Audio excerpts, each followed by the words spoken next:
Haya, naona mambo yameiva. Naomba tafadhali tu stand by. Rasmi mwe tayari kumpokea Mheshimiwa Rais wa Jamhuri ya Muungano wa Tanzania.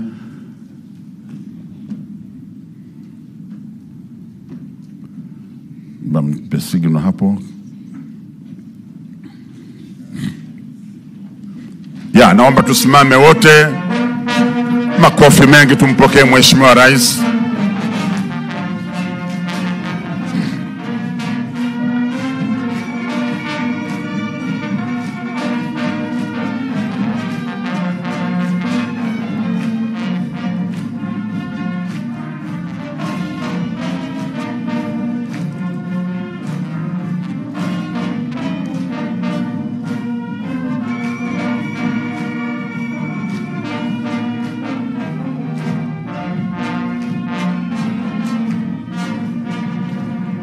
Naomba tuendelee kusimama tafadhali. Mheshimiwa Rais wa Jamhuri ya Muungano wa Tanzania, kwa heshima kubwa ya tukio hili la kihistoria kwetu wa Tanzania, naomba uturuhusu tuanze ratiba yetu kwa kuimba wimbo wa taifa na ule wa Afrika Mashariki. Brass band.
Mheshimiwa Rais wa Jamhuri ya Muungano wa Tanzania, leo tumekutana kwa tukio kubwa la waweze kutoa sala na dua. Na nianze na Sheikh Mustafa Rajab Shaban, Sheikh wetu wa mkoa, karibu sana kwa ajili ya kutoa dua.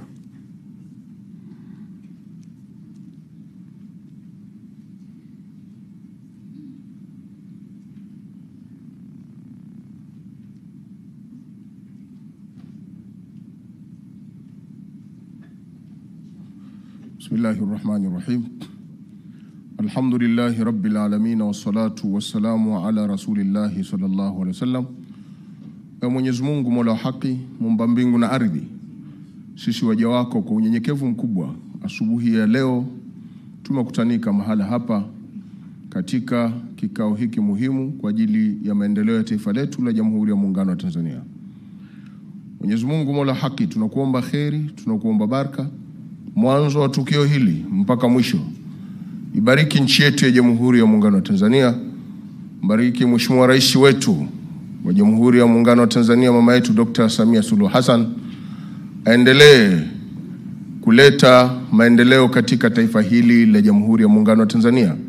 Wabariki viongozi wote, waandamizi na watendaji wote wa shughuli ya serikali yetu hii adhimu. Allahumma inna da'awnaka kama amartana. Mwenyezi Mungu, hakika sisi tunakuomba kama ulivyotuamuru tukuombe na wewe utatujibu. Fastajib du'aana kama wa'tana, tukubalie na utuitikie maombi yetu. Na yote tutakayoyafanya leo kama ulivyotuahidi Mwenyezi Mungu, innaka la tukhlifu al-mi'ad. Hakika Mwenyezi Mungu huendi kinyume na ahadi zako unapoahidi. Na wewe ukitaka jambo ya Rabbal Alamin unasema kun fayakun, kuwa na linakuwa. Wa sallallahu ala sayyidina Muhammad wa ala alihi wa ashabihi wa sallim, walhamdulillahi rabbil alamin. Naomba tumshukuru kwa makofi kwa huduma hii nzuri. Mheshimiwa Rais wa Jamhuri ya Muungano wa Tanzania, naomba sasa nimkaribishe Baba Askofu Profesa Yohana Masinga, Askofu Mkuu, ili aweze kuja kutoa sala.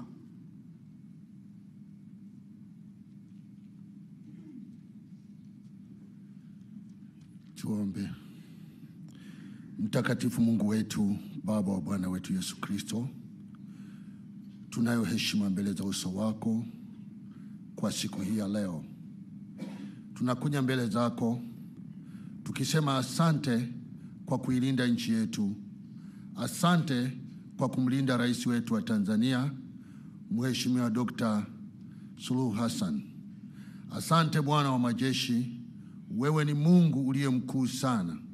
Ulitupa mjakazi wako Samia ili aweze kuiongoza nchi hii kwa wakati huu. Ninaomba ulinzi kwa ajili yake. Bwana umlinde na namna zote ambazo wakati mwingine zinaweza kujeruhi moyo, mawazo, lakini Baba ukamuongoze. Linda taifa letu, na kwa tendo hili linalofanyika leo likawa ni tendo la baraka katika taifa. Ni katika jina la Bwana wetu Yesu Kristo. Amen. Naomba tumshukuru Askofu Profesa Masinga kwa huduma hii kwa niaba ya makanisa yote ya CCT. Mheshimiwa Rais, naomba sasa ruhusa yako nimkaribishe Mheshimiwa Padre Rafael Maligite, Katibu Mkuu wa Jimbo Kuu Katoliki la Dodoma na mwakilishi wa Baraza la Maaskofu Tanzania.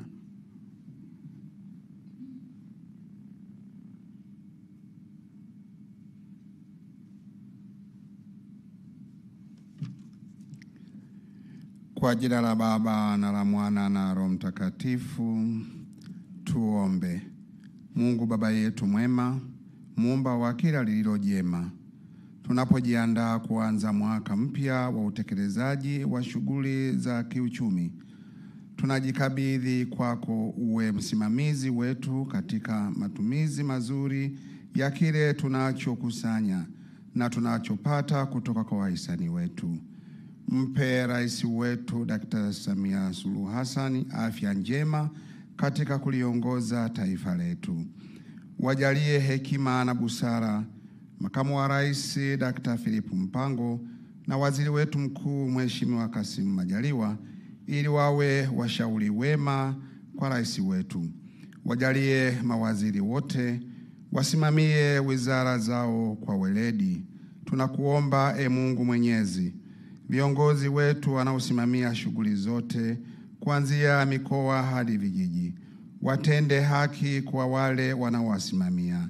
Tunaomba hayo kwa njia ya Kristo Bwana wetu. Kwa Kwa jina la Baba na la Mwana na Roho Mtakatifu. Naomba tumshukuru kwa makofi mengi. Asante sana. Mheshimiwa Rais wa Jamhuri ya Muungano wa Tanzania, baada ya sala hizo, sasa ni wakati wa kupata maelezo ya awali, lakini pia na ya ukaribisho na kufanya utambulisho mfupi wa viongozi mbalimbali ambao wamekuja. Wahenga walisema unapotaka kuzungumza na watu ni vyema ukawafahamu ni akina nani na ni watu wa namna gani. Utakuwa na nafasi nzuri ya kuzungumza nao. Kwa hiyo kwa heshima kubwa naomba nimkaribishe katibu wetu mkuu katika wizara yetu ya fedha na mipango, Mheshimiwa Daktari Natu Maamri Mwamba aweze kuifanya kazi hiyo. Karibu sana.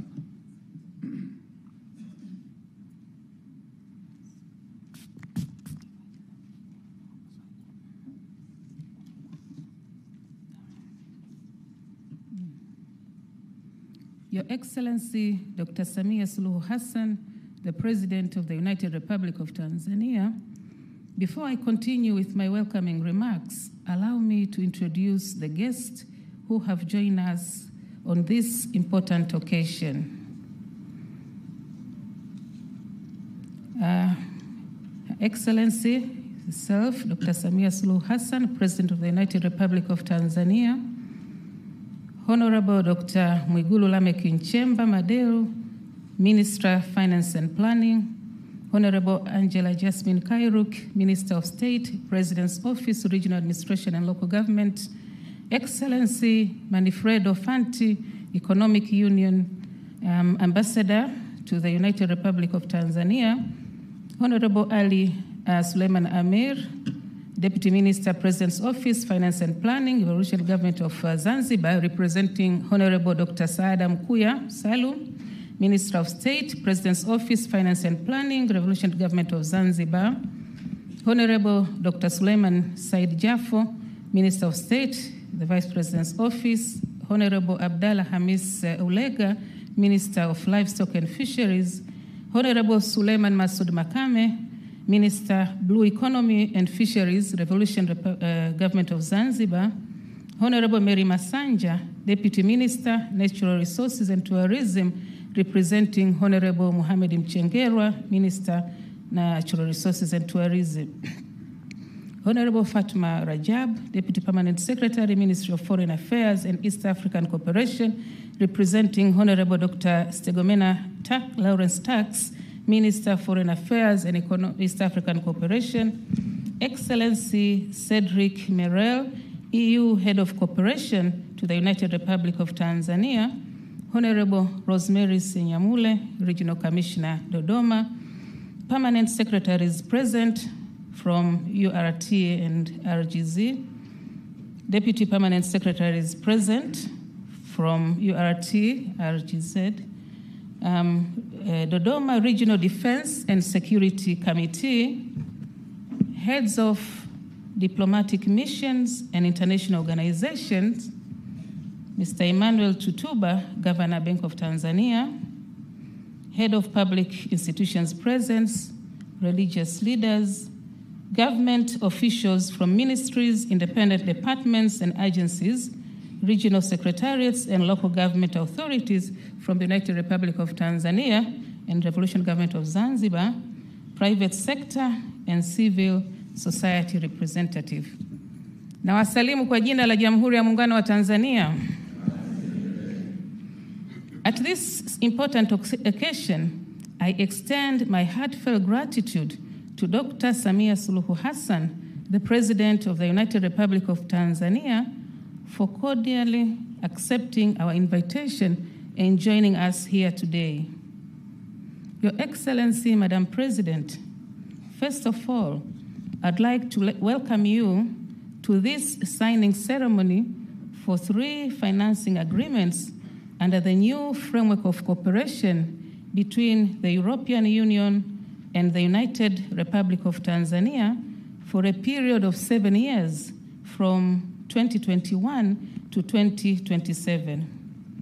Your Excellency, Madam President, the new 7-year cooperation framework between Tanzania and the European Union began in June 2020 with the participation of sectoral ministries, government departments and agencies, non-government organizations, the European Union, and member state countries of the European Union, where 3 priority areas were agreed. The agreed priority areas were green deals, human capital, and employment and good governance. Your Excellency, Madam President, you will recall that during your visit to Belgium in February 2022, you met Honorable Ursula von der Leyen, the President of European Union, and you were informed that the European Commission has contributed grants allocation to Tanzania to the tune of euro 703 million, which equals to 1.781 trillion in a period of 7 years. These funds have been directed to various projects in the country as per the priority areas of the new framework between Tanzania and the European Union. That is the Multi-Annual Indicative Program, MIP, for Tanzania. And this is for the period from 2021 to 2027, which is divided into 2 phases. The first phase has a total amount of euro 426 million, which equals to 1.07 trillion Tanzanian shillings, which is equivalent to 60%, and was planned to be committed for 4 years before the midterm review. The remaining amount, which is euro 277 million, equivalent to Tanzanian shillings 701.42 billion, will be committed after the midterm review.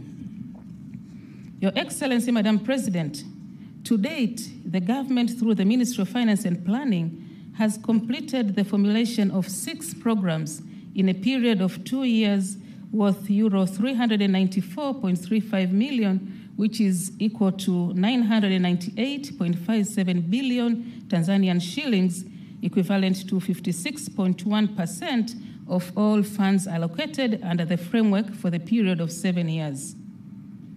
The amount of 106 million euros, which is Tanzanian shillings 385.08 billion, has been allocated as a budget support aiming at enhancing public policy and regulatory reforms in respective sectors.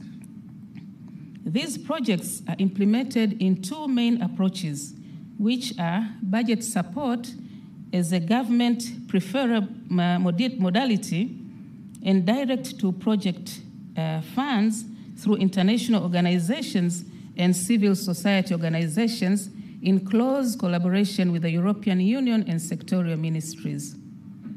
Your Excellency, Madam President, the program which have been formulated to date under the MIP 2021-2027 are as follows. Number 1, gender transformative action in Tanzania with a value of euro 70 million, equivalent to 117.67 billion Tanzanian shillings, which is implemented by the Ministry of Community Development, Gender, Women, and Special Groups. The second one is Digital for Tanzania, an e-government support program with a value of euro 35 million, equivalent to 88.83 billion T shillings, implemented by the Ministry of Communication and Information Technology. The third one is Green and Smart Cities program with a value of euro 75 million, which is equivalent to 190.36 billion, implemented by the President's Office, Regional Administration and Local Government, TAMISEMI. The fourth one is Finance for Growth with a value of euro 63.35 million, equivalent to 160.79 billion Tanzanian shillings, implemented by the Ministry of Finance and Planning. The fifth one is Blue Economy for Job Creation and Climate Change Adaptation with a value of euro 110 million, which is equivalent to 179.20 billion, implemented by the Office of the Vice President, Environment, the Ministry of Livestock and Fisheries, the Ministry of Natural Resources and Tourism, and the Ministry of Blue Economy and Fishery in Zanzibar. And the sixth one is cooperation facility, which is worth 6 million euros, equivalent to 15.23 billion Tanzanian shillings, implemented jointly by the Ministry of Finance and the European Union delegation in the United Republic of Tanzania.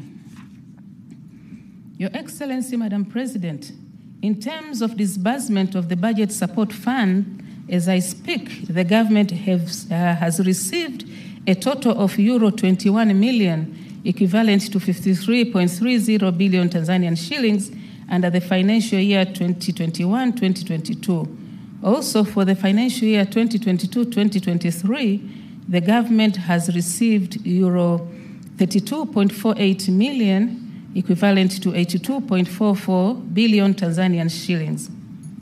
Furthermore, under the outgoing cooperation framework, the 11th European Development Fund, National Indicative Program 2014 to 2020, formerly known as the 11th EDF NIP, the government of Tanzania has received a total of euro 13.628 million, which is equivalent to 34.59 billion, and specifically targeted for improvement of rural roads in the Southern Highland regions, implemented by the Tanzanian Rural and Urban Road Agency, TARURA.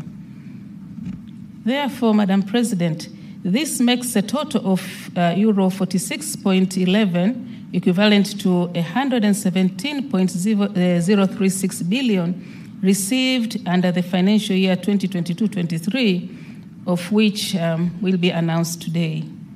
Your Excellency, Madam President, another modality of implementation of aforementioned projects is direct to project funds through international organizations from EU member states and UN organization, also referred as complementary measures. Projects signed in 2019, 20, 21, 22 financial year are Gender Transformative Action, Green and Smart Cities, and Digital for Tanzania. European Union is in the final stages of signing contribution agreements on the implementation of projects through this modality. It is worth to mention few EU member states, international agencies such as French Development Agency, AFD, Belgium Development Agency, ENABEL, and Germany Development Cooperation, GIZ, which are expected to implement projects in the country. Some of the projects that will be implemented by these organizations include preparation of bankable projects in the city of Mwanzo, Nyamagana, and Ilemela, and Tanga. The preliminary feasibility study has identified some possible bankable projects to be carried out in near future under blending finance. These include Tanga City Council, of which there is upgrading and rehabilitation of Mgandini Market, upgrading Kasera fish landing sites, and improvement of Mlango wa Chuma Market. In Ilemela Municipal Council, it will be refurbishing Mwaloni Market, upgrading fish landing sites, Old and New Igombe, and upgrading Buswela Market. In Mwanza City Council, it will be refurbishing Nyakato Abattoir, development of Buhongwa Market, and upgrading of Nyegezi Machinga Market. In addition, these projects will also focus on several interventions on improving government service delivery and private institutions through using information technological study visits, strategizing on reduction of non-revenue water through reduction of water losses, and access to finance. Your Excellency, Madam President, I would also like to inform you on the Zanzibar participation in the formulation of these projects.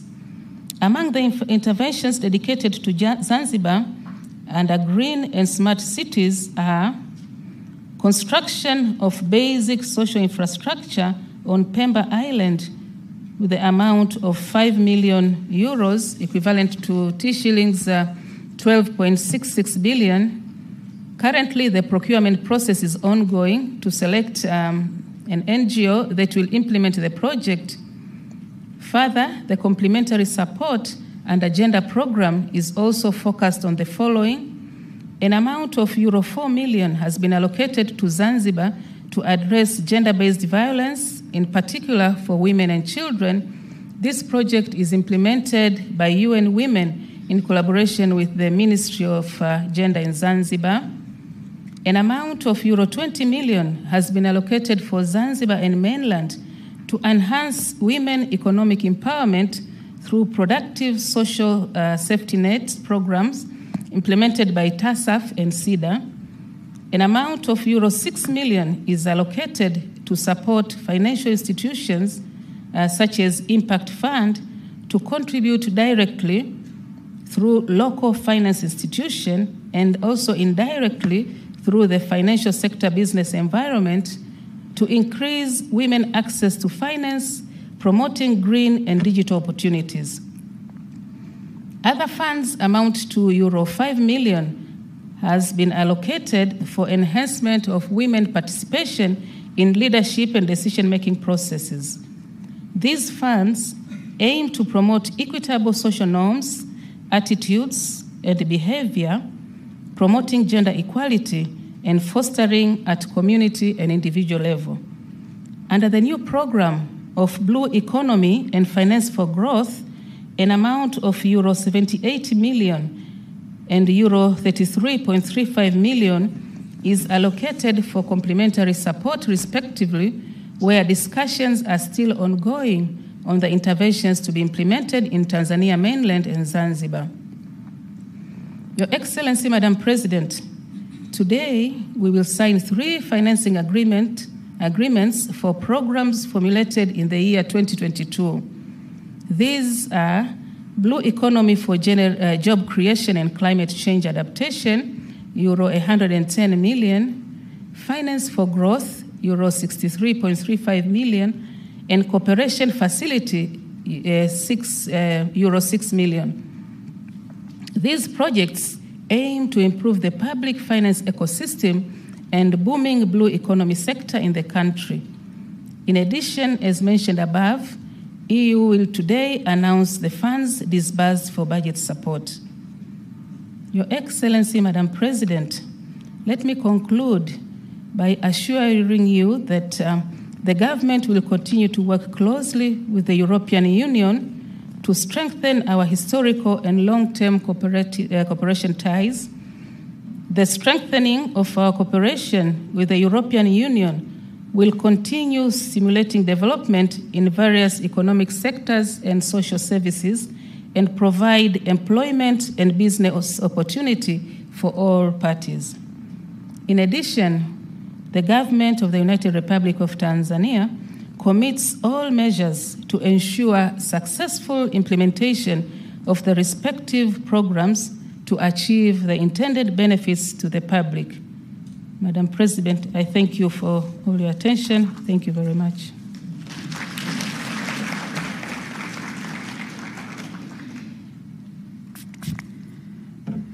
Mheshimiwa Rais wa Jamhuri ya Muungano wa Tanzania, tunamshukuru sana Katibu Mkuu kwa kutoa maelezo ya awali ambapo amegusia maeneo yote ya ile miradi ambayo yatafadhiliwa na msaada huu wa wenzetu wa Umoja wa nchi za Ulaya, lakini pia hata matumizi yake, na amegusa maeneo mbalimbali na pia kuhakikisha kwamba mambo yote yatakwenda kama ilivyopangwa. Naomba tumpongeze kwa makofi mengi sana. Mheshimiwa mgeni rasmi, naomba sasa kwa heshima kubwa nimwalike kiongozi wetu wa ujumbe huu wa nchi za Umoja wa nchi za Ulaya, Mheshimiwa Balozi Manfredo Fanti aje atoe maelezo. Your Excellency, may I now welcome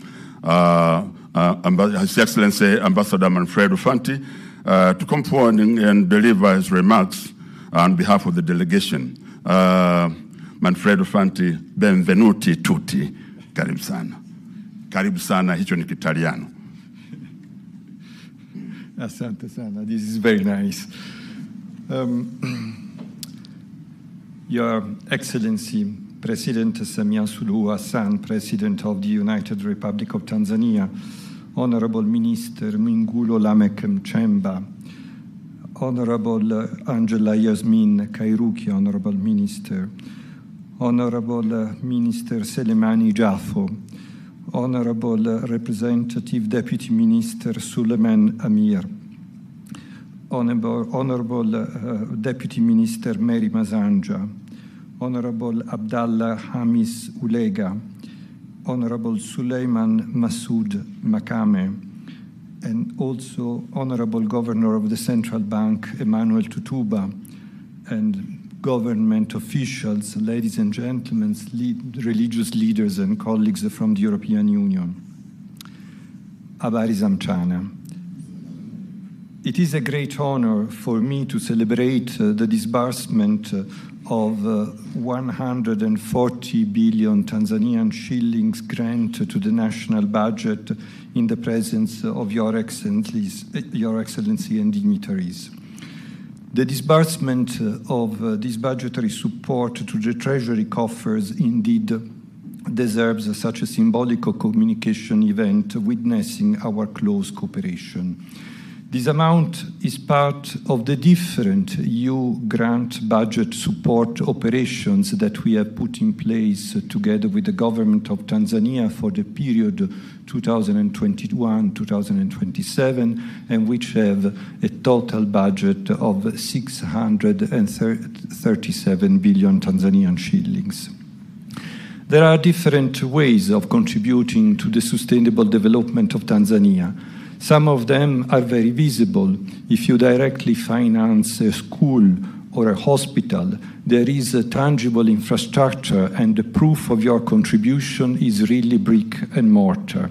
But today, we are here about a different modality that we have agreed with the Tanzanian government. And as you said, this is the preferred modality by the Tanzanian government. And this is something that we have been working on together for years. And by contributing to the national budget and by aligning ourselves to the policies of the country, looking at its medium-term reforms. We believe in this approach because of the ownership it creates in the partner country. However, it has also a downside, the fact that we lose the external visibility of our funding because we cannot show something that you can concretely touch. But this is clearly not true today. The truth is that a combination of the two modalities is necessary, including also the development of private investment. With this idea in mind, the European Union has designed a new strategy that is called the Global Gateway. Its aim is to contribute to infrastructures that can be transformative for the country in the fields of transport, energy, climate change, digitalization, education, and health. To catalyze such big investments, we intend to bring in public and private finance. This new offer was therefore developed with the EU member states, the European development banks, and the European private sector, all gathered under the single banner of Team Europe. A concrete example of the Global Gateway in Tanzania is the upcoming construction of the 88-megawatt Kakono hydropower plant in the Kagera region, worth 780 billion Tanzanian shillings and made possible by a grant of the European Union of 94 billion Tanzanian shillings. The deal was signed during the EU-Tanzania Business Forum in February this year. The EU is also prepared to partner with Tanzania in strengthening the port of Dar es Salaam as the East African Global Gateway. Together, we could aim to unblock the port's full potential, drive economic growth, and create a prosperous future for Tanzania and the entire East African region. Also, developing green urban mobility, including the implementation of the bus rapid transit system in Dar es Salaam and in other Tanzanian cities. We can enhance efficiency, reduce emissions, and provide accessible and reliable public transportation options for the Tanzanian citizens. Your Excellency, in that exact same spirit, we support your clear vision for economic reforms in Tanzania through raising foreign direct investments and creating conditions for private sector-led growth. The reforms your government has started have been noticed not only by the European government, but also by the private sector, which is showing a growing interest in Tanzania, and we are very happy about that. In order to contribute to these efforts, the European Union is making use of several financing tools. This is why we are using EU grants to leverage loans from European finance institutions, thus increasing viability and affordability of projects.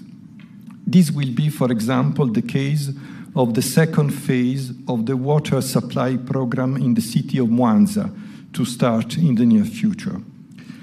We also provide financial guarantees to de-risk projects or line of credit with the same ambition of boosting investment. Credit lines announced during the business forum by the European Investment Bank to Tanzanian commercial banks for SMEs development, notably in the field of gender and blue economy, are examples of blending finance and guaranteeing loans, and that have already started contributing to the national agenda. Indeed, more than 50% of those funds are ready to be disbursed to these banks by the end of this month of July. More than 9,500 beneficiary SMEs have already been identified, signed contracts with the banks, and shall benefit from this funding, among which 3,500 are women-led. But these financial instruments are not the only ones in our array of tools. The budget support modality, object of our gathering today, obviously has a different objective, but we believe that the complementarity between support to the private sector and funding of the national policies may have a multiplying effect worth more than the sum of its components. The so-called budget support dialogue, one of which took place yesterday in these same premises, focuses more specifically on reforms in sectors like urban development, gender, digitalization, agriculture, finance, blue economy, and energy. These are indeed many, and in the future we might agree to focus on the most strategic ones to increase further delivery and impact. We hope that the EU grant contribution to Tanzania ambition can act as catalyzers in areas with the potential to bring in innovative growth opportunities. Given that such contributions are predictable because we commit over a period of 4 to 5 years, they may also help in planning of the country's development and favor adequate and additional allocations within the national budget. Your Excellency, as a conclusion to my remarks, allow me to come to a topic that I know is very close to your heart, the gender agenda. I congratulate you on the reform drive in this field. From school readmission policies to the formulation of the Generation Equality Forum program, your country is in the forefront of a new era for girls and women. With its biggest gender program worldwide here in Tanzania, worth 230 billion Tanzanian shillings, named Breaking the Glass Ceiling, and which has been so eloquently presented by the Permanent Secretary, the EU aims to showcase that we are not only an economic partner, but we are also a partner for values to bring more equality, more stability, and better tomorrow for the people of Tanzania. So, if I can conclude my remarks with a personal touch, I would like to say that we have been mentioning a lot of figures, a lot of billions of Tanzanian shillings, but what is also very important in what we do together is the human links that we are creating between us. The fact that we have such a good dialogue among us and that we are creating a friendship. And this we value very much. And then my very final word is to say that, as you know, I have come to the end of my mandate. I will be leaving this country very soon after 4 unforgettable years in Tanzania. And if it is sad to leave Tanzania, it is at the same time very good that I leave it with a sense that we have been doing a lot of positive things together. And one of these is, for instance, what we are doing here today. So I thank you very much for the brilliant cooperation that you have extended, not only to me, but to the people who are sitting there and who are really committed to work for Tanzania. Thank you very much for your attention, Mheshimiwa. Asante sana Balozi Fanti kwa maelezo hayo. Mheshimiwa Rais wa Jamhuri ya Muungano wa Tanzania, Balozi Manfredo kwa kifupi kabisa amesema tunategemea kuwa mchango wa Umoja wa Ulaya kupitia mikataba hii utaleta chachu katika maeneo yenye kubeba fursa za kukua katika ubunifu. Aidha, mashirikiano yetu yanatabirika kutokana na ushirikiano mzuri wakati wa uandaaji wa miradi. Balozi Fanti pia amesema ametoa pongezi kwa juhudi za Mheshimiwa Rais wa Jamhuri ya Muungano wa Tanzania Daktari Samia Suluhu Hassan katika mabadiliko ya kisera yanayolenga kuleta usawa wa jinsia. Aidha, Umoja wa Ulaya kupitia mradi wa Breaking the Glass Ceiling wenye thamani ya euro milioni 90 au bilioni 230 za Tanzania wanaunga mkono juhudi za Mheshimiwa Rais wa Jamhuri ya Muungano wa Tanzania. Hapa tumshangilia sana kabisa. Lakini mwisho, kwa unyenyekevu mkubwa, anasema anaondoka Tanzania na moyo mpana na kuamini kuwa Tanzania itafikia malengo yake ya maendeleo. Aidha, anashukuru kwa ushirikiano mzuri ambao umezaa matunda mazuri. Naomba tumpongeze sana. Nirudie kusema Your Excellency, benvenuti tutti, karibu Tanzania. Mheshimiwa Rais wa Jamhuri ya Muungano wa Tanzania, kwa mujibu wa ratiba yetu sasa ni wakati wa wewe Mheshimiwa Rais kushuhudia uwekaji wa saini kwa mikataba hiyo mitatu. Na ili hayo yatendeke, naomba nimtambulishe kwako wakili msomi Zawadi Maginga. Yeye ni mkurugenzi msaidizi wa sheria Wizara ya Fedha, ndiye atakayeongoza itifaki pale. Kwa hiyo naomba sasa ni mwalike katibu mkuu wetu wa wizara hii ya fedha mipango, Dr. Natu Mwamba, tafadhali naomba usogee. And also may I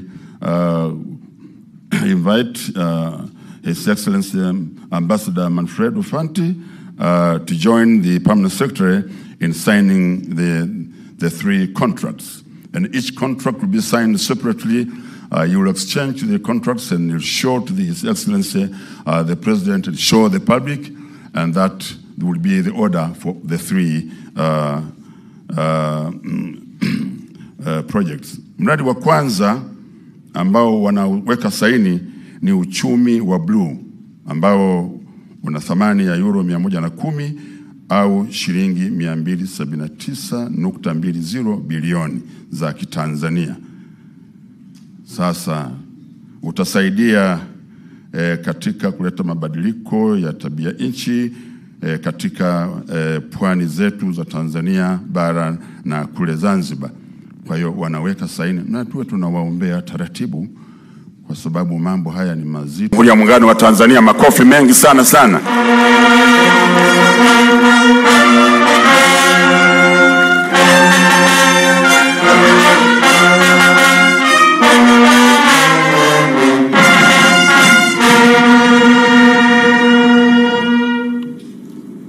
Naam, baada ya kazi hii nzuri, naomba tena tuwapongeze kwa makofi mengi kabisa kabisa.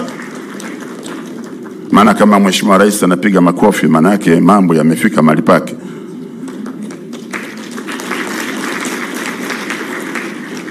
Wakatoliki Baba Mtakatifu akisema kule wote sisi tunaitikia, na hii wanaita Roma rokuta kauza fenita. Kama rais amefurahi, wewe kwa nini usiwe na furaha? Piga makofi mengi sana kwa Mheshimiwa Rais tafadhali.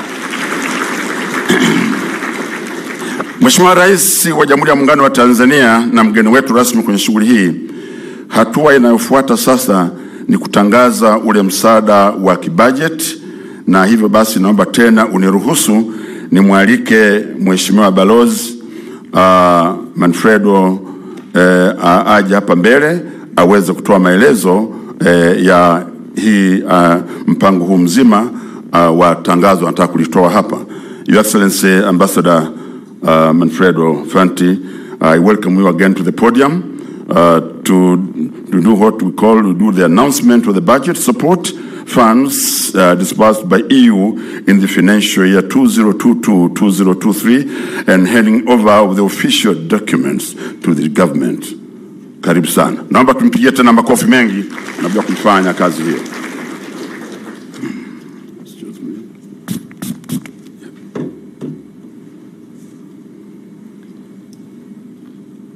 Thank you very much. Well, I'm very happy to announce that in the framework of our cooperation programs between the months of June and July, we have disbursed an amount corresponding to 140 billion Tanzanian shillings. And I said that this is just a part of our other operations that will continue also in the coming years. So this is something that we are proud of because it is a result of a deep dialogue on policies with the government, and I thank you all very much for that. Thank you very much.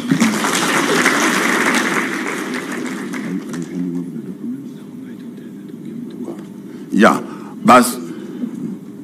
basi anasema kwa kweli tamko hilo alilolitoa halitakiwi hata kuambatana na ushuhuda mwingine, kwa sababu tunaaminiana. Alichukueni kama ni jambo la kweli. Piga makofi mengi sana kwake. Na alikwisha mnong'oneza Mheshimiwa Rais wa Jamhuri ya Muungano wa Tanzania.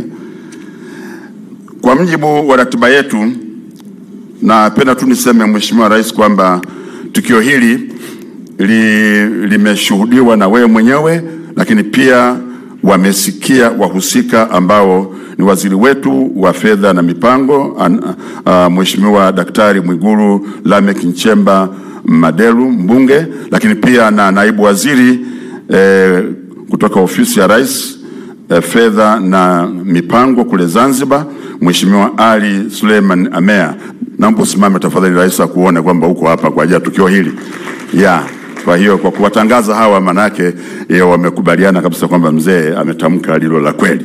Baada ya hapo, Mheshimiwa Rais wa Jamhuri ya Muungano wa Tanzania, ni shauku ya kila mmoja humu ndani, hata wa Tanzania na huko nje, wakusikilize ili ukitoa maneno, heshima yote na maelekezo kuhusu tukio hili adhimu ambalo ni la kihistoria, la kitaifa, la kimataifa, na linafanyika hapa kwenye ardhi hapa ya Dodoma kwa Mama Rosemary Senyamule, mkuu wetu wa mkoa, ambaye kila siku anasema Dodoma ni fahari ya Watanzania. Kwa naomba nimkaribishe sasa Mheshimiwa Waziri wa Fedha Daktari Mwigulu Lameck Nchemba Madelu mbunge aje atoe maelezo mafupi na kukaribishe uifanya kazi hiyo. Tumpe makofi mengi sana Mheshimiwa Waziri.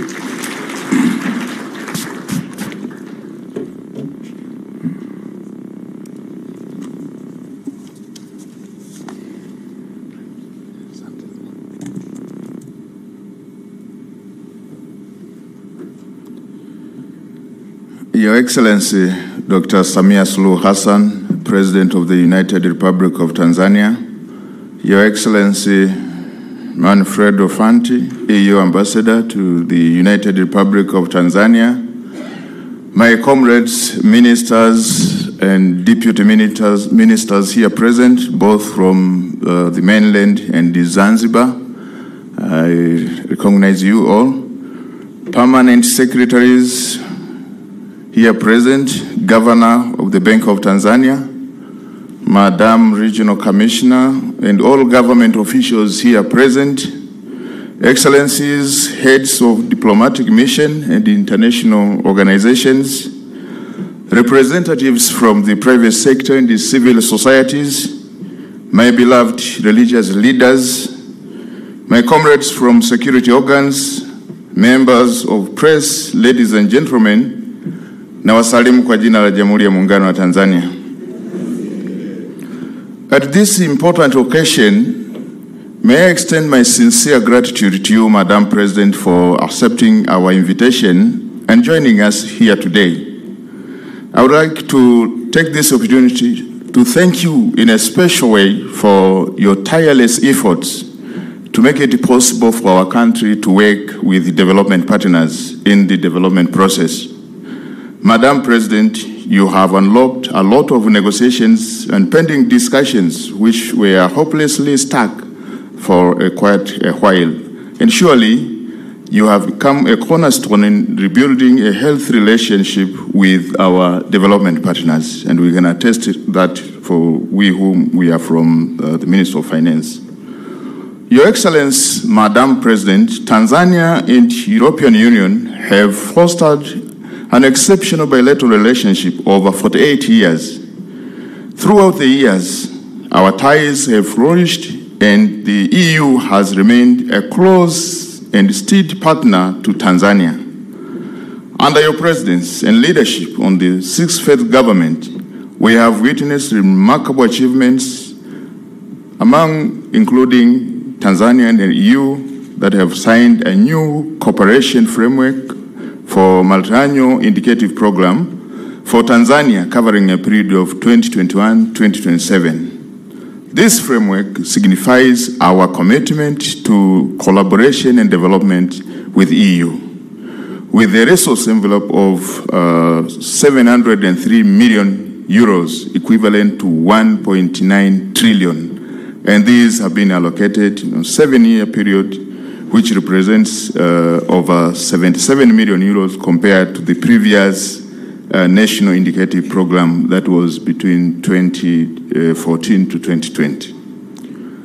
Madam President, during your tenure, we have also strengthened our relationship with European Investment Bank, which has been instrumental in financing development projects. Notably, we can mention the disbursement of 12 million US dollars out of 67.87 million US dollars for improvement of regional airports, which includes the Kigoma Airport, the Tabora Airport, Bukoba Airport, Sumbawanga, and the Shinyanga airports. The disbursement of around 10 million euros for the Lake Victoria Water and the Sanitation Program, bringing a concessional loan to a commitment of over 45 million euros to Tanzania. The reopening of opportunities for the European Investment Bank to support Tanzanian private sector, which has been your target every time, to the private sector, including commercial banks. The government has given a no objection to the European Investment Bank to advance soft loans to commercial banks, and this includes over 100 million to NMB, 150 million to CRDB, 20 million to KCB, and 7 million to EcoBank, and they are specifically directed to SMEs, women and youth. Your Excellency, Madam President, today again marks yet another significant milestone for our partnership as we witness the EU's commitment to supporting the implementation of the second year of a multi-annual indicative program for Tanzania. As you have witnessed the signing of the 3 programs, the Blue Economy, Finance for Growth, Cooperation Facility, which collectively valued at 179.3 million euros, equivalent to over 455 billion Tanzanian shillings. And these are going to support the budget together with the outgoing sector, private sector reforms, gender, digitalization, green and smart cities, blue economy, finance, and improvement of rural roads. And for my people who have been quiet for a while, let me say in Kiswahili, mama upewe maua yako. And without wasting time, it is now my honor to warmly welcome you, Madam President, the President of the United Republic of Tanzania, to address this esteemed gathering. Mheshimiwa Rais, kwa unyenyekevu mkubwa, karibu sana.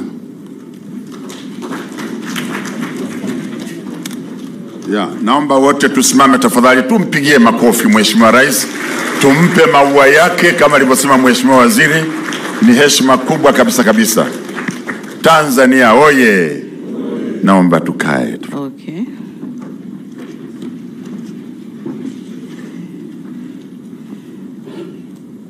Dr. Mwigulu Lameck Nchemba, Minister for Finance and Planning, Honorable Ministers and Deputy Ministers from both Tanzania, mainland and Zanzibar with us here, Permanent Secretaries and Deputy Permanent Secretaries, Your Excellency Manfredo Fanti, European Union Ambassador to the United Republic of Tanzania, Excellencies Ambassadors from the European Union Member States, Your Excellency Cedric Merel, EU Head of Cooperation to the United Republic of Tanzania, Governor of the Central Bank of Tanzania, Madam Rose Senyamule, Dodoma Regional Commissioner. I've seen some district commissioners here with us from the Dodoma region. Thank you for coming. I also acknowledge the presence of security organs from Dodoma region. Thank you for coming. Representatives from the private sector and civil society organizations, religious leaders, government officials, members of the press, invited guests, ladies and gentlemen. It is another great day for Tanzania, and indeed a great pleasure for me to be invited to this important event to witness the signing of 3 financial agreements between the government of the United Republic of Tanzania and the European Union in support of our national budget. I humbly wish to express my profound appreciation to Your Excellency Ambassador Manfredo Fanti, the Minister for Finance and Planning, Dr. Mwigulu Lameck, and the teams from the European Union and the government of the United Republic of Tanzania that made this event a reality and a successful one. This grant will significantly contribute to an accelerated implementation of development programs in our country. Excellencies, ladies and gentlemen, during my visit to Brussels in February last year, 2022, I had a chance to engage in discussion with the President of the European Commission, Her Excellency Ursula von der Leyen. I'm delighted that one of the outcomes of that visit was the formulation of programs which have triggered this second disbursement of 46.11 million euro, following the first disbursement of 21 million euro dished out in June last year.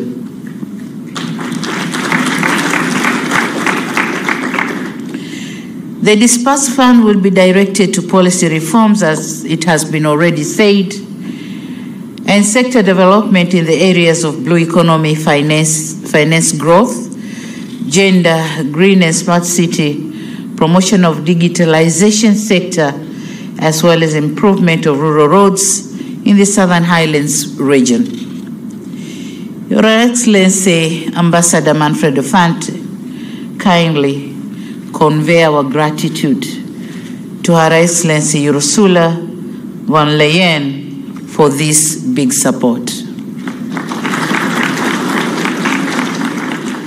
Excellencies, ladies and gentlemen, for decades, the European Union has been one of our strategic partners in development and an inspiration in our quest to pursue progress and prosperity for our people.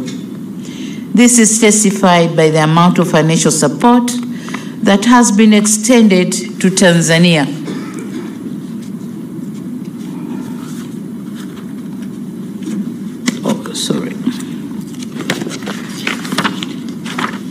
That has been extended to Tanzania since the signing of the first partnership agreement between the European Union and African, Caribbean, and Pacific states in 1975. So far, Tanzania has received about 2.3 million euros, which is equivalent to 5.9 trillion shillings as grants, and a huge amount of money on loans, but concession loans, not commercial loans, from the European Investment Bank. So these funds have been instrumental in the implementation of various strategic development programs in Tanzania, including the formulation of macroeconomic and social or sectoral policies, development of roads and air transport, improvement of energy and agriculture sectors, environment and climate change, just to mention a few. These are projects implemented under the Cotonou Partnership Agreement, CPA, of which the government of the United Republic of Tanzania considers with high regard. We say thank you so much.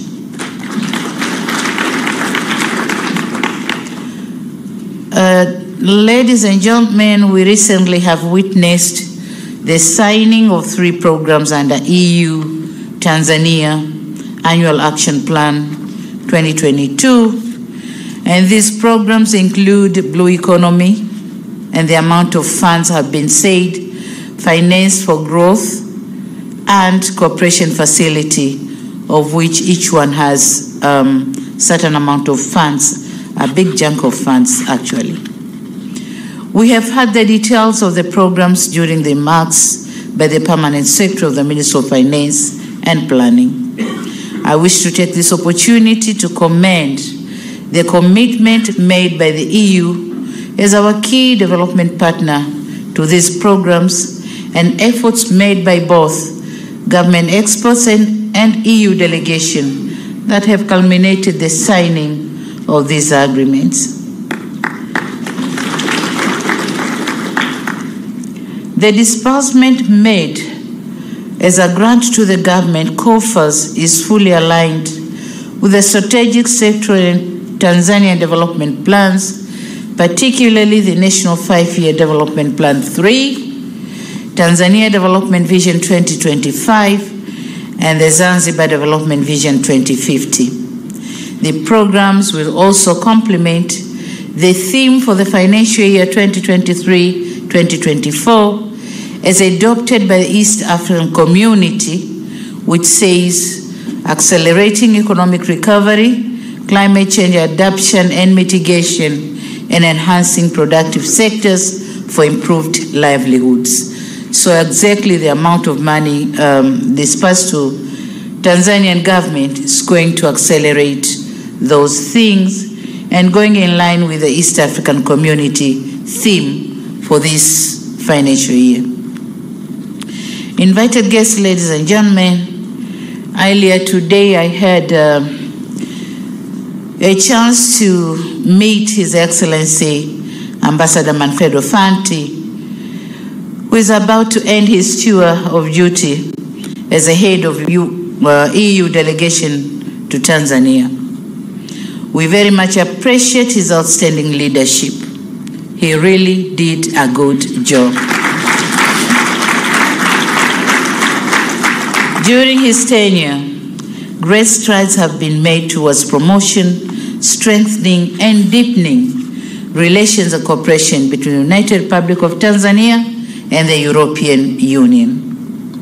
It is also gratifying to note that during his tenure, the amount of trade between Tanzania and EU has nearly doubled from $1.3 billion in 2019 to $2.1 billion in 2022, accounting for about 10% of the total trade in 2022. It is also worth mentioning that the improved cooperation has witnessed an increase in number of tourists from the European Union from 362,393 in 2019 to 449,200 in 2022. And this accounts about 31% of the total visitors in 2022. We also note with appreciation that the organized Tanzania-EU Political Dialogue and Tanzania-EU Business Forum of February 2023 have paved the way for Tanzania's business community to the global economy. Before, it wasn't possible, but now the business community can go as far as they can. On another stride, as a result of the political dialogue held in February 2023, the window for the European Peace Facility has been opened for Tanzania in a bid to support peace operations and preventing terrorism across the region. That's another window opened for Tanzania. With all these achievements, it is indeed a great pleasure, and it was indeed a great pleasure, working with Ambassador Fanti, with the European Union team, in strengthening Tanzania-EU relations. We wish Ambassador Fanti the best of luck in his future endeavors, and please continue to be a good ambassador of Tanzania. Thank you so much. During our discussion, he left me with 5 issues to consider, and they are regional and national. And I promised and pledged my commitment that I'm gonna work on those 5 issues. I also wish to let him go with my 3 requests. Number 1, Tanzania is implementing the Building a Better Tomorrow program for youth and women in agriculture. So we are expecting to use the Tanzania Agricultural Development Bank and the Tanzania Investment Bank to fund the youth and women involved in these projects.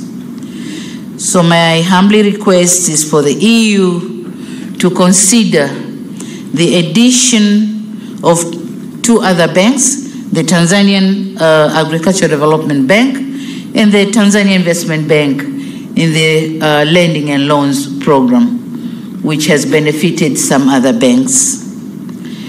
Number 2 is my humble request for the completion of the ongoing process of the new partnership agreement between EU and OCP. And I'm requesting this because my government needs to know the new framework of the cooperation so that we get prepared.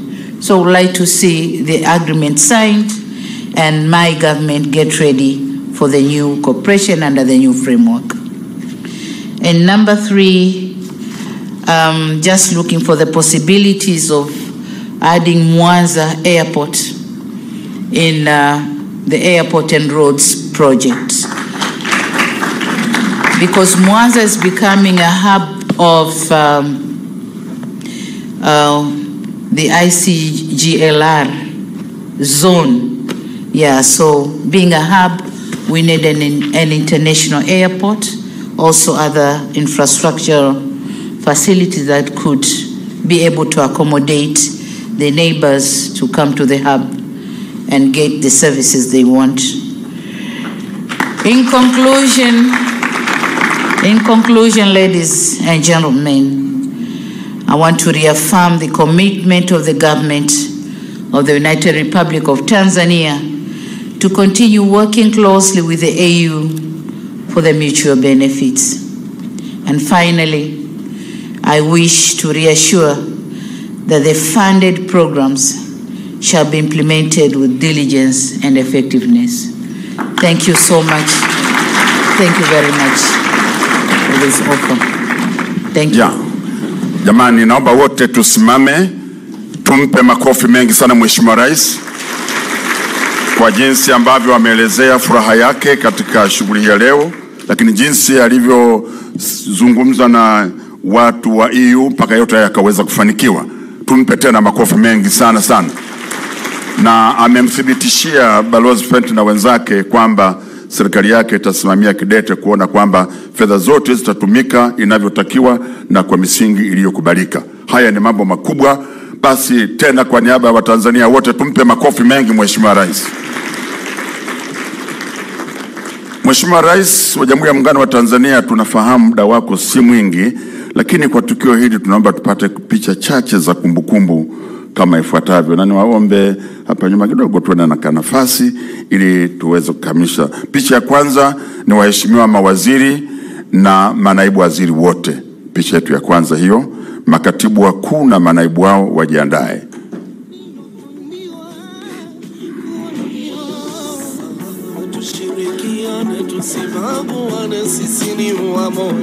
Hakuna mtu ana furaha leo pamoja na Mheshimiwa Rais, lakini Balozi Manfredo amefurahi sana kwamba mambo aliyoyasimamia kweli ameleta matunda. Mheshimiwa Waziri, basi naomba mtazame kamera, mfurahi kidogo kwa sababu hii jambo ni kubwa na linaingia kwenye historia. Naam. Naomba mtokee upande ule kule. Makatibu wakuu, karibuni. Na manaibu katibu wakuu.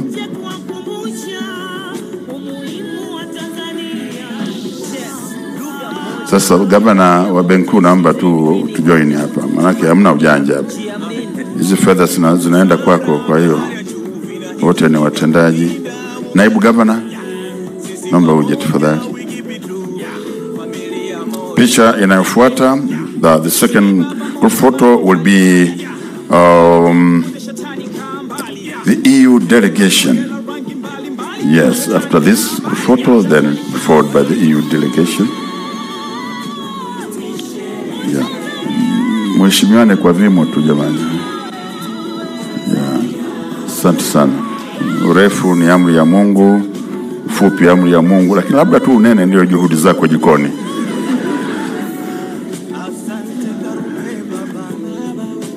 Asante, naomba mtokee kushoto kwangu huku kwangu naam. Now the EU delegation.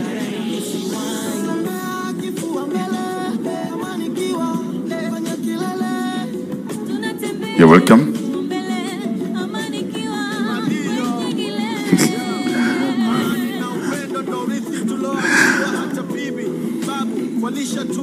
Yeah, please.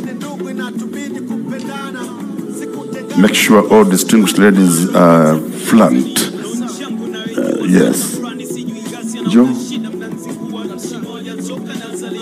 That's very good. Now this is the EU delegation. Picha inayofuata ni viongozi wa dini. Naomba mjiandae mje hapa tafadhali.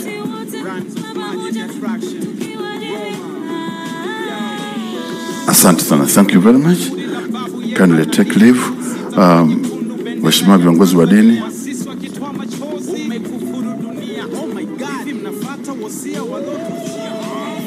Viongozi wa dini wanatusaidia sana kwenye magumu wapo, kwenye mazuri wapo.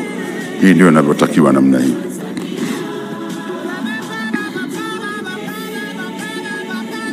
Sheikh naona mmefurahi. Picha inayofuata ni wakuu wa taasisi za umma na wale viongozi wa civil societies.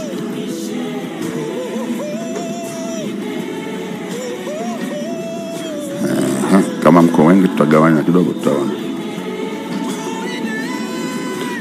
Mlio upande huu kwangu simameni hapa kwanza. Njoo nimsimame hapa. Ngoja wamalize upande ule kule ili iwe rahisi. Muungano ulianza kwenye uumbaji wa Mungu. Ardhi changa na miamba. Mti na mti usita. Mtu na mtu familia. Familia na familia ukoo. Naomba sogea kidogo hapa Masu. Yeah. Tanzania wetu ni muungano wetu. Sasa naomba mfurahi kuwa mashirika mambo mazuri, halafu picha inaonekana mmekasirika, ito sio vizuri. Mko serious kweli? Hii ndio inavyotakiwa namna hii. Yes. Asante. Naomba mtokee kule kulia please. Naomba becha pili. Karibuni. Mheshimiwa Rais, nilifuatwa hapa na watu wa civil societies. Sisi nikamwambia mumo tu kwa sababu haya mambo yote yanatuhusu wote. Naomba msogee kule mbele kadu. Naona hapa kwa Mheshimiwa Rais watu hawataki kuondoka.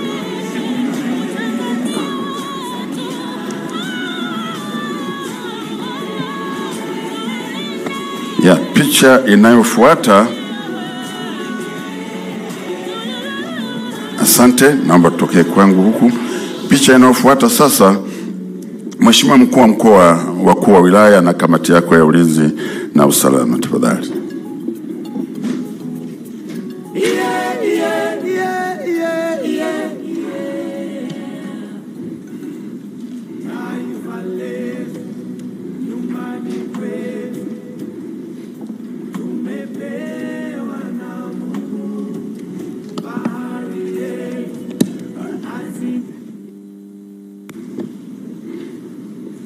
Naomba tufanye haraka kidogo.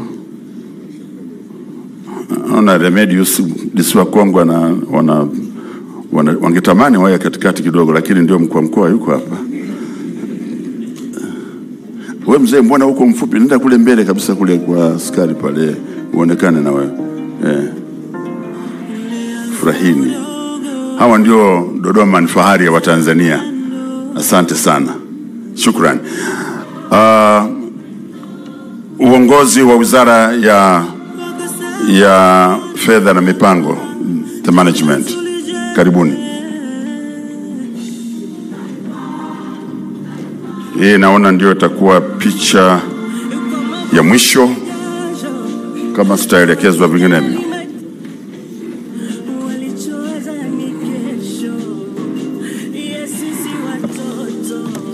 Asa kwa sababu mko wengi, hebu naomba wengine msimame kwanza hapa. Naomba msimame hapa. Njoni huko wote. Na kule naomba msimame wengine mliobakia tafadhali. Haya, naomba mliangalie. Naomba tupige picha tafadhali.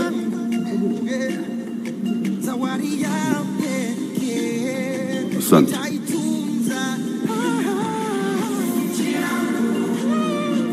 Tayari? Asante. Naomba mtokee kwangu huku na wengine kule. Naomba na nyie mje hapa tafadhali.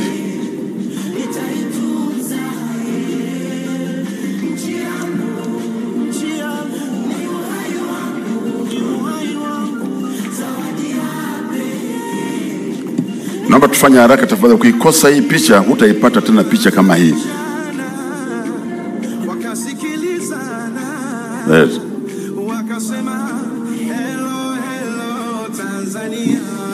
Wakipesi.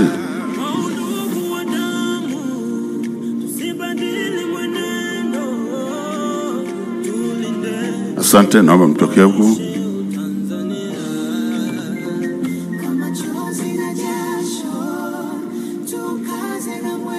Wakipesi. Yeah. Hii inaonekana ni maalum. Hata watu wenyewe ni maalum. Kamati ya maandalizi, picha ya mwisho kabisa. Kamati ya maandalizi wote njoni hapa tafadhali. Hiyo ndio picha ya mwisho, sitarudia tena hapa hapa.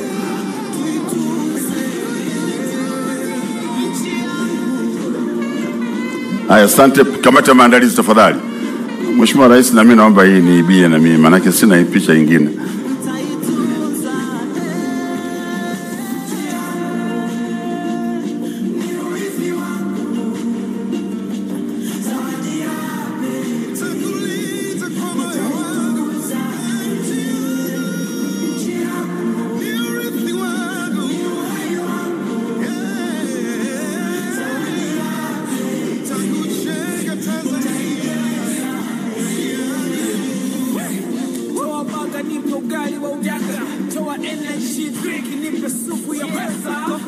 Na Mheshimiwa Rais wa Jamhuri ya Muungano wa Tanzania, hii ndio picha ya mwisho na kwa kweli sasa niseme tumefikia tamati ya shughuli yetu.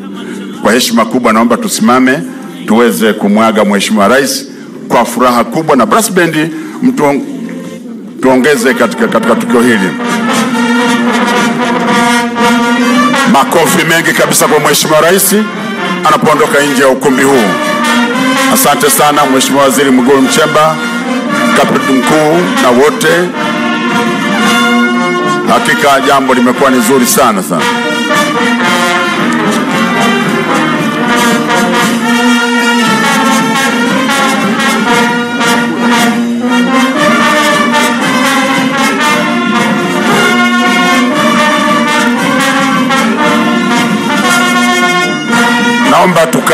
Naomba tukae tafadhali.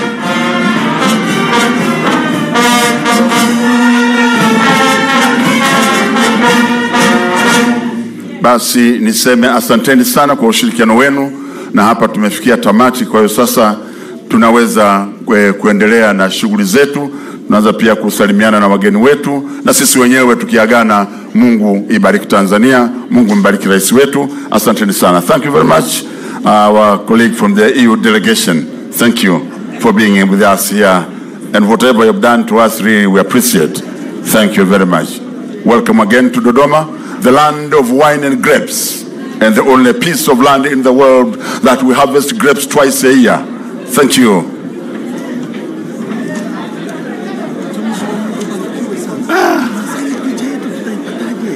Sasa